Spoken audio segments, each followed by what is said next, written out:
Hello, cookbook friends, and welcome to the Cookbook Divas podcast. We are your hosts, Kaiti and Carrie. This week, we want to show you new cookbook releases for the second week of June 2021. We are going to be talking about baking and dessert cookbooks, vegan, plant-based, and vegetarian cookbooks, international cookbooks, specialty cookbooks, and more! Yay! What is the first cookbook you'd like to talk about, Kaiti?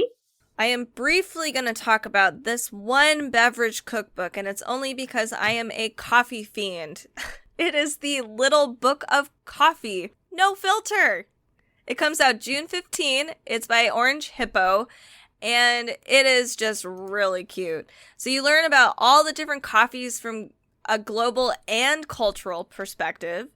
The illustrations are really, really cute. It kind of is like a, no pun intended, it's not really a pun. It's kind of a coffee table book for, coffee everything. That was funny, actually. It has like different inspirational quotes and stuff throughout the book with little pictures. A few of the chapters are wake up and smell the coffee. Where have you been? Cup of Joe. Sorry. Latte love. Espresso yourself. Don't worry, be frappe. Oh, Don't worry, be frappe. Yes. So that's a little bit of kind of what you're going to be reading throughout this book. It's not quite a cookbook, but I know I'm not the only one who loves coffee around here. But coffee is beloved around the world, so I had to mention it, and it's a cute book. So that is the Little Book of Coffee, no filter. My first book today has the most gorgeous cookbook, baking book cover I've seen in weeks or months, and coming from me, as many cookbook look-through videos as I do for YouTube. That says a lot. Right. This is Frosted. Take your baked goods to the next level with Decadent Buttercreams, Meringues, Ganaches, and more by Bernice Baran. Comes out June 8th. The cover is stunning. It shows little cupcakes and a beautiful cake, and it's like Instagram worthy. Wow! Mm-hmm. So it's 60 indulgent, over-the-top frosted treats by the founder of Baran Bakery, or it could be Baron. It has clean and modern photography. I'm going to peek at the table of contents, which are, I can't wait to see, Frosting 101, Luscious Layers, Sweet Sheets, Cutie Cupcakes, Better Than Classic Cookies, including Neapolitan S'mores Shortbread Cookies. That's mashing up two trends, Neapolitan cookies and s'mores. There's a chapter called Brownies, Bars, and Everything in Between, a chapter called Dessert for Breakfast. Hello, welcome. And an entire chapter on tasty tarts. I have to pick this up. I need it. I never bake. I just look through the cookbook. That's Frosted. Take your baked goods to the next level with Decadent Buttercreams, Meringues, Ganaches, and more by Bernice Baran.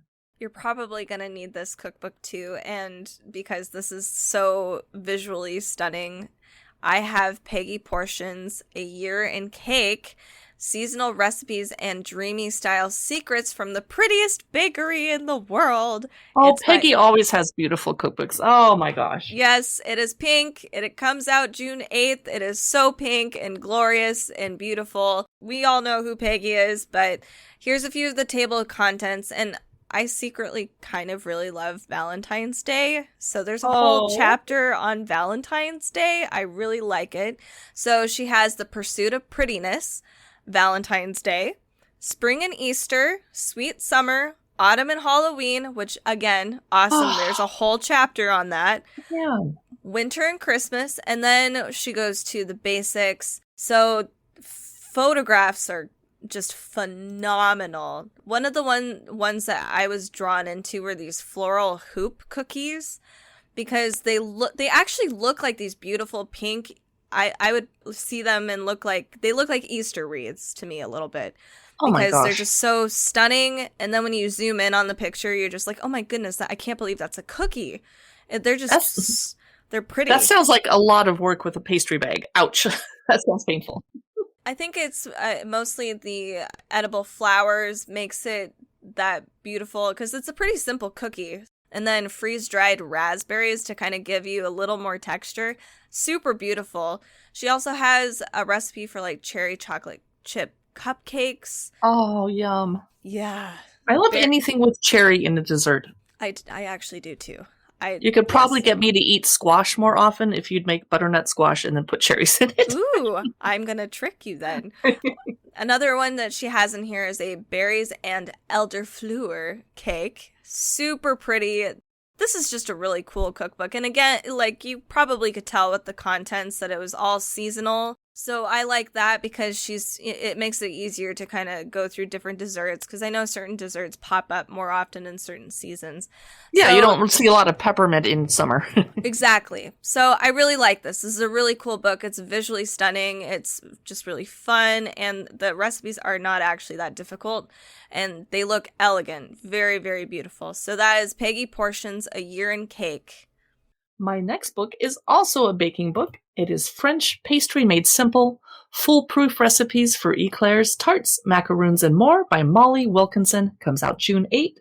Another beautiful cover. Yay. They want to help you unleash your inner pastry chef, and she presents approachable recipes, i.e. easy for idiots like me.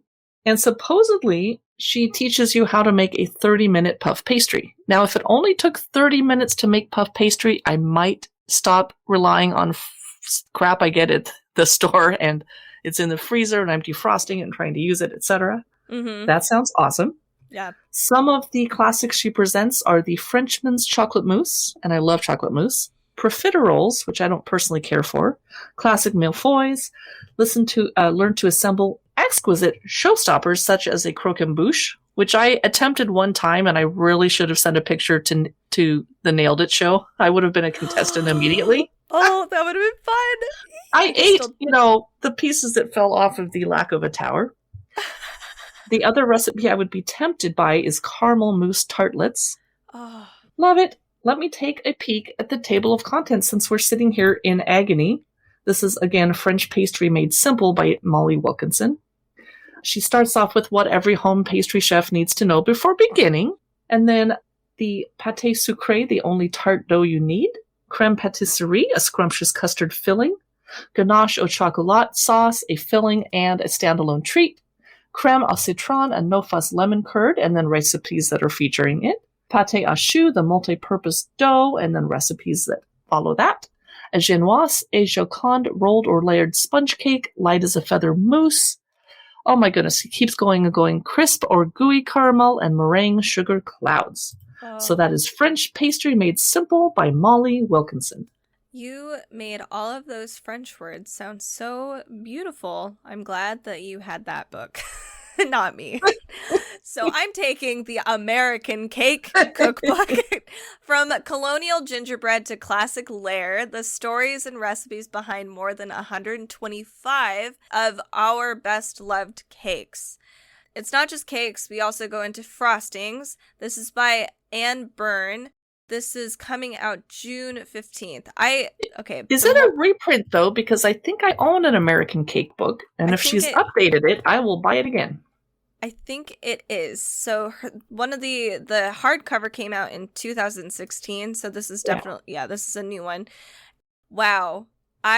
So originally, I'm not a huge fan of American sweets usually. Like, there's a few that I'm just like, yes, but most of the time I'm like, this is too much.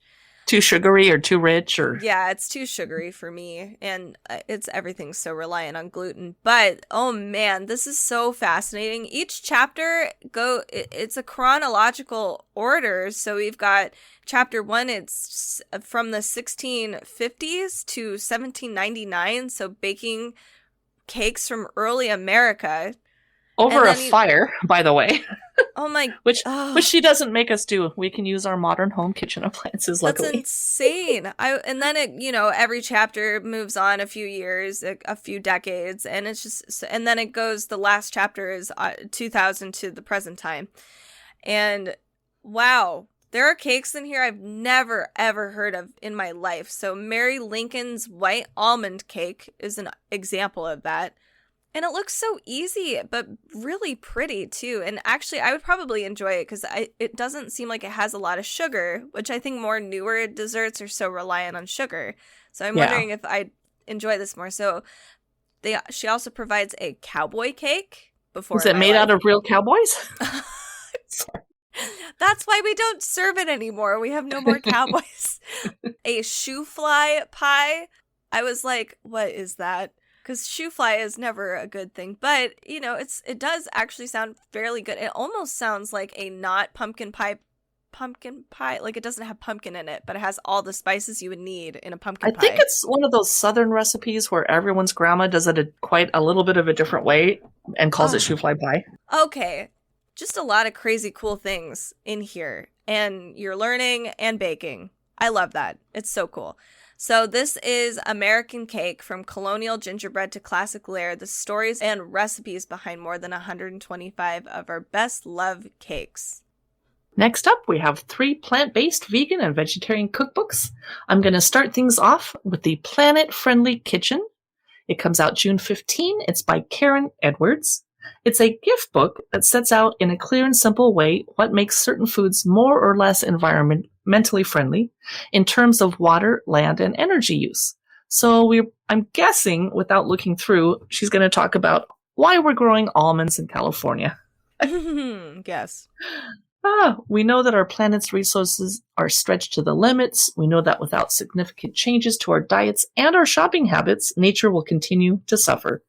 She presents 30 delicious recipes that we and the earth will love, and tips and advice to start making small changes that have big impacts. And let's see if I can peek at a table of contents here. Let's see what's going on. Effortless kitchen hacks, the environmentally friendly kitchen, the food waste dilemma. I don't even want to tell you how much meat we didn't eat this weekend at a lake house party and threw away and wasted, and I feel horrible. No. Especially because I'm vegetarian and shouldn't have bought so much for the meat eaters. Anyway, The Planet Friendly Kitchen is by Karen Edwards. My next book on this list is The Farmer and the Chef, Farm Fresh Minnesota Recipes and Stories. It comes out June 15. We have a whole slew of authors. The Minnesota Farmers Union, Bruce Miller, Claudette Arndt, and Katie Cannon. So there are 90 recipes that are strictly from Minnesota, and it's farm-to-table recipes, so just really tasty. I can't find any pictures, unfortunately, but the cover, it looks really, really pretty to me, and simple and just really tasty. So some highlights that they talk about in this cookbook are organic steel cut oatmeal with black currant blueberry jam. Oh, I'm drooling a little bit. Grilled hanger steak with Swiss chard and tomatoes. So this is clearly a more plant-forward cookbook. This is just really interesting. It's more, if you're really into farm and table stuff, this is a really cool thing to kind of check out. That is The Farmer and the Chef, Farm Fresh Minnesota Recipes and Stories. Next up, we have a quick little paperback called Vegan Cookbook for Teens, 100 Easy and Nutritious Plant-Based Recipes by Barb Music. And I think a lot of teenagers go through a vegetarian or vegan phase, whether or not they keep it forever. Yeah. I am a lifelong vegetarian, but I'm not the type that tries to convert anyone else over to it. But if you have a teenager in your life that wants to learn cooking for themselves and they're exploring veganism, here's 100 recipes they can start off with, as well as an intro to plant-based eating, a breakdown of the nutrients that vegans need to include in their diets, which is really important because I know so many people who suddenly went vegan and vegetarian and did not know how to balance the protein and their amino acids and their vitamins, etc. Me. Recipes are designed for teens to their tastes and dietary needs with nutritious whole food ingredients, but flavor too, and cooking tips and tricks. So definitely recommend that. It's Vegan Cookbook for Teens by Barb Music. We are moving on to international cookbooks, and I'm very excited for this next one. It is Otaku Food, Japanese soul food inspired by anime and pop culture. It comes out. Oh, that's perfect for you. I know. It comes out June 15. It's by Danielle Bagernejad. I am so sorry. Anyway, this is super cool, and this isn't actually as goofy as I thought it was going to be. It's a very, very informative cookbook on Japanese culture and Japanese food. So a few examples of foods in here are like Ichiraku ramen, and I'm trying to see if they have any reference to where this is where these recipes actually come from as far as pop culture is concerned. We also have another thing in here called curry bread, Oh, this looks so good. And Is that a thing? How have I never had curry bread before in my entire life? I don't know, because it looks so good. I cannot have it, but it looks delightful. So each chapter has a section where it's like an anime. So for instance, some of you might know Naruto, and then it'll have recipes under that chapter that are all related to Naruto. So that's really nice that they've divided it up into that. So it's just a really fun cookbook, and it's very informational too, and it's super geeky. The recipes are really healthy as well. There's a lot of different options. There's options for people that, need vegan or vegetarian alternatives. I'm not seeing a whole lot of gluten-free alternatives, but a lot of these recipes are really easy too. So you can gift this to an adult or to your kids college kids that might be starting off and might be cooking at home, because they're fairly easy. That is Otaku Food, Japanese soul food inspired by anime and pop culture. My next book looks super fun and a little challenging for me personally. It's called The Pasta Man, The Art of Making Spectacular Pasta, with 40 recipes by Matteo Zielanka. The Pasta Man. He makes spectacular original pasta, striped, spotted, red, purple, green, and black, in every shape imaginable. Wow. I have taken pasta making classes, and it's a lot of work, and it's difficult to make it look pretty. I know how to make delicious pasta. He shows you how to use natural coloring to make your spots and stripes. He talks you through lasagna sheets, pappardelle, ravioli pillows, tortellini, and spectacular filled pastas, and 40 recipes and step-by-step instructions with photography. I'm going to peek at some of the images.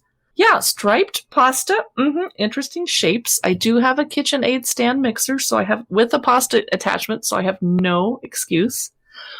Here's an example of his recipe that looks amazing. It's triangoli, i.e. triangular shaped pasta, with broad beans, ricotta, and mint. I never would have thought to make that, and I have broad beans, ricotta, and mint in the house right now. Oh, goodness. And tortellini with step-by-step, very clear instructions on how to shape it. I've never made tortellini. They look like little hats or something. Aww. Tortellini with spinach, ricotta, and nutmeg. Squid ink egg dough, which I would not personally work with because I'm vegetarian, but here's this beautiful black dough. Multicolored pasta and how to make it. Oh, and here's a tagliatelle with courgette, i.e. zucchini, mint, and basil. So amazing. I might have to check this out, but I'd really like to find a way to make pasta black without using squid ink. Anyway, that was The Pasta Man, The Art of Making Spectacular Pasta by Matteo Zielanka. Next up is Sicilia, a love letter to the food of Sicily. It got pushed, unfortunately. It comes out August 10th. It's by Ben Tish. Bringing home the flavors and cuisine of Sicily would be super cool, because it's more frugal. It's simple cuisine. It's not as extravagant, and there's a place for that. But as far as like weekday meals and stuff, I think most of us would rather have it be fairly easy. I'm trying to keep it simple on a weekday. So yeah, I don't have time on a weekday. In fact, if you and I are hanging out today, we're probably taking home food to serve our husbands and boyfriends. Right. So we don't have to cook. Exactly. So some examples that they have in here are, they have an asparagus fritti with lemon verberna. Verbena. It's verberna, like with an R. What? Yeah. So are you kidding me? No, because I was like, verbena. Wait a minute. And then it says verberna. It's interesting. Is that a typo? I might. We'll find out. You know what? It might be. It looks like a deep fried asparagus with an awesome, delicious sauce with capers and anchovy and lemons and pepper and oil. It just looks really good, but really easy. You just deep fry some asparagus. We also have a fried potatoes with a pecorino, cream, and truffle. Yum. That sounds so good. Oh. We also have a pennelle, which I've never heard of. Apparently, it's a street food in Sicily. So it's like a flat fried chickpea flour cake. Interesting. It looks delightful. I would definitely eat this. And it just looks more hefty than, a street food to me. It just looks like so much food. And I love that these recipes are very easy, and it does serve quite a few people. It's very, very generous with their servings. These are very easy, which is great for family meals and in the day, weekdays. So very cute, very fun cookbook to definitely take home with you if you want to check out some easier dishes and food from Sicily. That is Cecilia, A Love Letter to the Food of Sicily by Ben Tish. So next up, I have At the Chinese Table, a memoir with recipes by Carolyn Phillips. I like her because my first name is Carolyn. Anyway, At the Chinese Table describes in vivid detail how during the 1970s and 80s, Carolyn, who's also an illustrator besides being a cookbook writer, crossed China's endless cultural and linguistic chasms and fell in love. She lived in Taipei. She met her husband there, and they went to luscious meals, and she suddenly became the unwelcome candidate for eldest daughter-in-law in a traditional Chinese family, even though she's not Chinese. So it's a coming-of-age story set against the background of Chinese diaspora and a family with their ancestry intricately intertwined with that of their native land. Her father-in-law was a World War II fighter pilot and hero, and he eventually embraced her presence by showing her how to recreate centuries-old Hakka dishes from family recipes. And I love that they bonded in the kitchen. Yes, me too. Whenever you have a person who's really quiet and doesn't talk a lot, if you can find their thing they love to do and just do it with them. And for me, unfortunately, that was fishing. And now I have to go fishing with someone. It's my only chance to bond with them. Anyway, she includes illustrations and 22 recipes. So there might not actually be any cookbook photography, but if she's a good illustrator, I don't care. And 22 recipes, a culinary adventure. Some of the dishes include Hunanese chicken meatballs, Hakka stuffed vegetables, fried pork chops, etc. That is At the Chinese Table, a memoir with recipes by Carolyn Phillips. We are moving on to specialty and miscellaneous cookbooks, and my first cookbook is called Cooking for Two, Comfort Food Recipes for Couples, Roommates, or Friends. And this is by Marie W. Lawrence. It comes out June 15, and I'm looking forward to this because my husband and I are dinks, and we are proud of that. And sometimes we cook way too much food. So I need to not. We need to chill on the food thing. So some of the chapters included are satisfying soups, salads, and sandwiches. The previous chapter was bountiful breakfast, brunch, and baked goods. We also have enticing entrees, delectable desserts, and festive feasts. I actually kind of like that they have I think they actually cover almost every single big holiday in here. Oh, I love it. I love it. Yeah, which I appreciate, especially if it's just the two of you, because sometimes it is, and I prefer it that way some days, and it's like, yes. Well, and during the pandemic, it was just the two of us. It was great. Thanksgiving for two. That's never going to happen now that we have our vaccines, right. But just in case. Right, exactly. But yeah, you never know, and it's just really useful. Some examples of recipes in here are caramel banana French toast. Oh, yeah. Yeah. Beef stew for two. Overnight mini baguettes. We get a Boston cream pie. I wonder, that's not for two. A whole pie. Yeah, no. Excuse me. I mean, like, my husband is quite an eater, so it's possible. Well, no one says you have to eat it in one day. You can put it in the fridge and have, true. With breakfast every morning for a week. That is true. So other things I really enjoy about this particular cookbook is that on the very top of each recipe, they have a difficulty level. So they have complex, easy, and moderate levels. So if you're, I know that sometimes if I'm feeling sick and my husband's been basically kind of picking up all the house slack, like we both don't want to cook at all. And it'd be nice to have okay, this is an easy one to just kind of whip up. Or if we're really feeling like, yeah, let's cook together and have a really fun time and, make an event of it. It's really nice to do a really complex dish and learn something together. A lot of these recipes in this book can be used with You can use a microwave or a toaster oven or a hot plate. So they are trying to make it as minimal as possible. So if you are just like me and are cooking for two half the time, this is definitely the cookbook for you. It's cooking for two, comfort food, recipes for couples, roommates, or friends. So my final cookbook today, I feel compelled to give you a trigger warning. Oh. We don't usually have to have trigger warnings in cookbook podcasts, but this is the mayonnaise cookbook. If you don't want to hear about mayonnaise, skip ahead about a minute, and you don't have to think about mayonnaise. It's very polarizing. You either love it or hate it. I know lots of people that do not eat mayonnaise, but we also have some relatives who put mayonnaise on things like broccoli steamed and asparagus steamed and, everything. Wait for it, green peas. What? To be fair, none of our relatives, and I'm talking about your grandpa and my dad and my grandpa, who's your great uncle. Yes. They never put mayonnaise on corn cobs, which is weird because people in South America will, but it's not quite mayonnaise. It's more like aioli. Yeah. But I think my dad puts mayonnaise on cooked carrots too. Oh, why?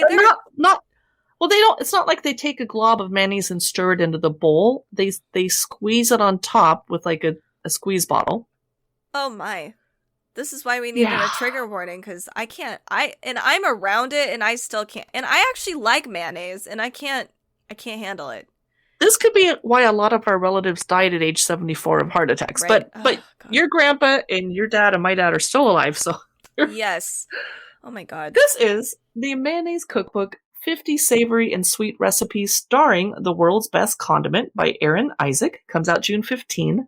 I'm not sure if she actually has a mayonnaise recipe in here. It's savory and sweet recipes starring the world's best condiment. So I am peeking into the table of contents in the images. Here's a recipe for a spicy chicken sandwich. Okay. I would almost wonder if she has a homemade mayonnaise recipe in the front of the book that you use on all these, but who knows? Yeah. There's a recipe for a wedge salad. How to make perfect bacon using mayonnaise. I've heard that before, actually. Mm-hmm. But as a vegetarian, I don't cook bacon. There's a spicy tuna poke bowl. There's a picture of some chocolate cupcakes, which I suspect have mayonnaise in them to make them moist. But no, it's not sprinkled on top. It's not poured on top. Don't worry. It's not the frosting. Oh. No. What else is there? Yes, it's chocolate mayo cupcakes. Okay. Okay, so that's the only sneak peek I can see right now. But she has, the back of the book says, I can't believe it has mayo, and it lists things like a grilled cheese, and I've heard of that before too. We do that. Bang Bang Shrimp, lobster rolls, of course have mayonnaise. Yeah. So, now it's safe to start listening again. That was the Mayonnaise Cookbook, 50 Savory and Sweet Recipes starring the World's Best Condiment by Erin Isaac. Oh, that was funny. My last cookbook is called Cluck, Oink, Ba, Moo, How to Choose, Prepare, and Cook Meat and Poultry. I don't know, maybe this is a warning for you, Carrie. Yes, this is a trigger warning. Meat. Yeah, Carrie, vegetarian, plug your ears. Oh, goodness. So there are 90 awesome recipes to try in this cookbook, but they also feature how to cook and how to buy all of these different meats so that, I remember when I first was kind of on my own and buying my own groceries and stuff like that, there's really not a lesson to learning how to buy meat. You just kind of learn, and it's usually really terrible lessons, and you're just like, oh, I'll never do that again. But at least you remember. It's stressful because I had to buy beef for hamburgers for my family this weekend. And I was like, could someone else please go to the store? I'm a vegetarian.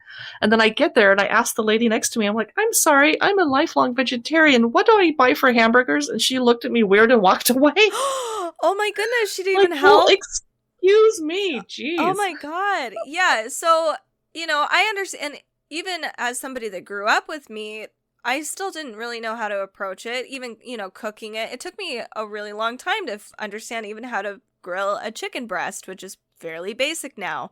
So I can appreciate this. And for beginner cooks, or, just even people that might be learning how to, lamb. I have hardly touched lamb, and I've been cooking for a very long time now. So I kind of like this, and if you've not mastered meat cooking in some fashion, then this might be a really cool book to have with you. In addition, you also get those really awesome 90 recipes to kind of go along with this so you can learn as you go. So we have just very brief recipes, weeknight suppers, entertaining, long and slow, and roasts. That's where it's divided up into. And then the modern meat principles are all divided up into the specific meat categories. And then just a few recipes that I'm going to list are pork stroganoff. That sounds pretty good. We also have the perfect kitchen steak, which is great because I still struggle with making steak sometimes. And then we have Korean style butterflied lamb. So the flavors are all encompassing different cultures, different flavors. Prominently, we're focusing on meat. So if you're interested in that, if you love meat, you should check out Cluck, Oink, Ba, Moo, How to Choose, Prepare, and Cook Meat and Poultry. And that ends our recommendations for cookbooks coming out in the second week of June 2021.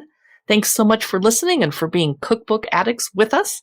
You can find my cookbook look-through videos on Instagram, Facebook, and especially YouTube. And our podcasts come out on Fridays and occasionally Wednesdays. And we'll occasionally do some cookbook minisodes on the podcast. And please don't forget to leave us a review on Apple Podcasts if you've enjoyed listening. It helps other cookbook lovers find our channel. And we'll talk to you soon.